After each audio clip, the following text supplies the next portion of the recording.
Bonjour à tous les passionnés de cinéma. Je suis enchanté de vous retrouver sur ma chaîne Cinémadicte, où je vous propose les meilleures infos sur les nouveautés cinématographiques et les films déjà sortis. N'hésitez pas à vous abonner pour ne rien manquer des contenus captivants à venir. Bonjour à Allons-y. tous, et bienvenue sur ma chaîne. Aujourd'hui, je vais vous parler d'un film qui a suscité beaucoup de débats, Jupiter Ascending. Dans cette vidéo, je vais partager ma critique personnelle de ce long métrage des Wachowski, en explorant ses thèmes, ses visuels et les performances des acteurs. Je vais également aborder les raisons pour lesquelles ce film a divisé les critiques et le public. Restez avec moi pour découvrir si Jupiter Ascending mérite vraiment sa réputation. C'est parti. Vous savez ce qu'il va se passer lorsque les gens apprendront la vérité sur tout ça?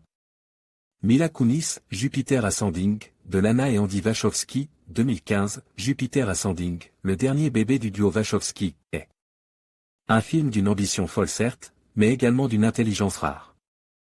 L'intelligence de Jupiter Ascending tient principalement à sa facilité de narration, là où beaucoup de metteurs en scène de blockbusters s'acharnent à nous pondre des épopées qui durent 3 heures, mais dont le scénario fait 2 lignes, les Wachowski décident de tout raconter en seulement 2 heures. Dit comme ça évidemment ça paraît très con, mais le défi n'était pourtant pas évident à relever, étant donné la longueur originelle du scénario, près de 600 pages à ce que l'on m'a dit. La Warner, après l'échec financier de Cloud Atlas, sur le sol américain bien qu'elle ne l'ait pas produit, semble avoir eu peur. Et ne s'est pas vraiment full concernant le projet Jupiter Ascending, et tout ce qui gravite autour de lui. La promotion a été assez catastrophique comme en témoigne par exemple l'horrible titre du film en français, ou bien encore la trilogie qui était au départ prévue et qui n'a pas eu lieu. Les studios sont frileux et ont peur pour leur portefeuille, c'est un fait. De vrais auteurs comme les Wachowski débarquent avec un projet fou, mais on ne les finance pas car ce projet ne répondra probablement pas aux attentes du public. Aussi surprenant que cela puisse paraître, c'est bien de là que les Wachowski tirent aussi une partie de la force de leur nouveau long métrage. Plutôt que de réaliser un simple blockbuster d'action dans l'espace avec ce qu'ils avaient comme base de script une fois synthétise, les réalisateurs nous offrent finalement un space opéra très simple et naïf qui tend plus à pointer du doigt les habitudes de consommation des spectateurs en matière de cinéma. Évidemment, il n'est jamais très agréable de voir un film qui a l'audace de remettre en place le public, et on en ressort d'ailleurs avec la sensation d'être reste sur notre faim. Cela est totalement voulu. Dans Jupiter Ascending, Mila Kunis incarne une héroïne dont le destin va être de sauver l'univers, mais surtout la Terre quand même. Face à elle se dressent 3 antagonistes, des sortes de super-humains qui contrôlent le cosmos. Ces 3 opposants sont écrits de telle manière à ce que le public puisse se retrouver en chacun d'eux.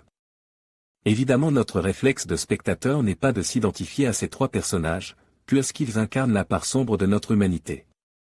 D'une part, ils sont les grands méchants du film, mais en plus leur désir principal est de toujours vouloir plus, d'espérer plus grand, d'avoir plus de puissance et de pouvoir, au détriment de Jupiter Jones l'héroïne. Quant à cette dernière d'ailleurs, elle ne fait que choir, jamais elle ne monte contrairement à ce que le titre du film nous promet. Que cela soit dans l'écriture ou la mise en scène, Jupiter chute, rattrapée par son chevalier en armure certes, mais elle n'acquiert rien contrairement à ce que l'on peut penser à la fin du film. Car en vérité le bien qu'elle reçoit n'est pas celui qu'elle souhaite. Il est toujours difficile d'interpréter les diverses strates de lecture que proposent les films comme Jupiter Ascending, parce qu'il n'est jamais agréable de voir un blockbuster qui nous incite à mesurer nos attentes le concernant. Bien sûr, on a droit à tout ce qu'un film de ce genre peut nous offrir. Des courses-poursuites, de l'action en veux-tu en voilà, des combats, des décors grandioses, une love story gentillette, et un visuel de dingue. À vrai dire, les Wachowski s'attachent à remplir de la manière la plus simple possible le cahier des charges que l'on a impose à leur film. Ils le remplissent pour mieux nous blaser et pousser un coup de gueule, un peu à la manière de David Cronenberg qui critique Hollywood. Dans son Maps to the Star, à la différence qu'ici les réalisateurs ont de la délicatesse dans le travail fourni, et qu'ils mettent aussi leur talent l'œuvre comme en témoignent les plans séquences. La tête dans les étoiles, mais les pieds définitivement bien sur terre, les audacieux Lana et Andy Wachowski assènent au public une bonne claque dans la figure. Jupiter Ascending nous invite à mesurer nos désirs de spectateurs. C'est culotte mais nécessaire lorsque l'on prend du recul par rapport au film et à la première impression qu'il nous laisse, en plus ça fonctionne à merveille. Dans un second temps, le film nous rappelle aussi que le cinéma est avant tout un art, et non pas un simple service de consommation. Ma note, 8,5/10.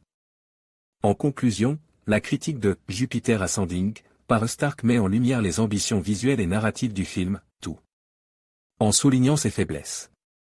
Malgré une esthétique impressionnante et des idées audacieuses, le film peine à captiver pleinement son public en raison de son scénario parfois confus et de ses personnages peu développés. Cette analyse nous rappelle l'importance d'un équilibre entre la forme et le fond dans le cinéma de science-fiction. Ainsi, même si Jupiter Ascending offre des moments visuellement saisissants, il reste un exemple de ce que l'on peut perdre lorsque l'on se concentre uniquement sur l'apparence.